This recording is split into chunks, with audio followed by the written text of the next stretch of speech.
ذکر ہے کہ سنیویل کے پرامن قصبے میں اسد نام کا ایک شرارتی لڑکا رہتا تھا۔ اسد کا دل ایڈونچر سے بھرا ہوا تھا اور ذہن تجسس سے بھرا ہوا تھا۔ اسے دکھاوے کے کھیل کھیلنا پسند تھا اور اس کا پسندیدہ کھیل پولیس اور چور تھا۔ ایک دھوپ کی صبح اسد اپنے اندر جوش و خروش کے ساتھ اٹھا۔ آج اس نے ایک بدنام چور کو پکڑنے کا عزم کر رکھا تھا جو مسز جینکنز کی بیکری سے کوکیز چرا رہا تھا۔ سروگوں کے بعد محلے میں گھومتا رہا اور اپنے دوستوں سے پوچھتا رہا جو خوشی خوشی ساتھ کھیل رہے تھے۔ جب اس نے چھان بین کی تو کوکی کے ٹکڑوں کا ایک پگڈنڈی دیکھا جو قریبی جنگل میں جاتا تھا۔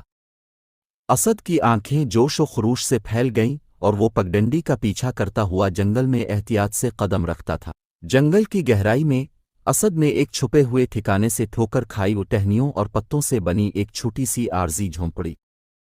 اس کا دل امید سے دھڑک رہا تھا۔ اس نے دیوار کی ایک شگاف سے جھانکتے ہوئے قریب سے اشارہ کیا۔ اندر اس نے کوکی چور کو دیکھا۔ اس کا نام ڈرپوک سام تھا، شرارتی مسکراہٹ والا لمبا اور کمزور آدمی تھا۔ اس کے پاس چوری شدہ کوکیز سے بھرا ہوا ایک بیگ تھا اور وہ اپنے ناجائز طریقے سے حاصل کیے گئے کھانے پر چبانے میں مصروف تھا۔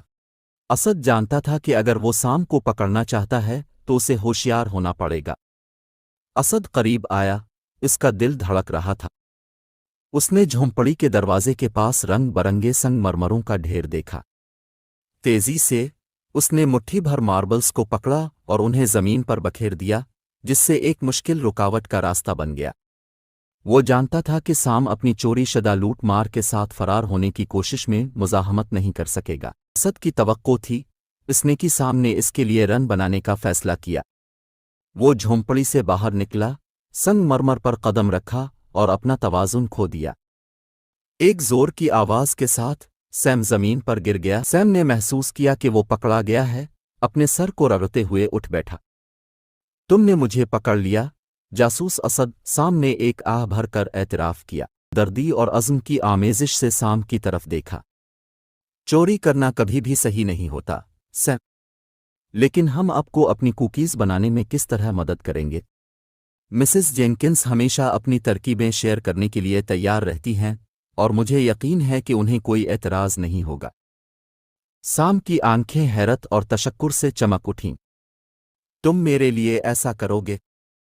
اسد نے سر ہلایا۔ سب ایک دوسرے موقع کے مستحق ہیں، سیم، اور آپ کی اپنی کوکیز کے ساتھ آپ کو مزید چوری کرنے کی ضرورت نہیں پڑے گی۔ اسد اور سیم نامکمل دوست بن گئے۔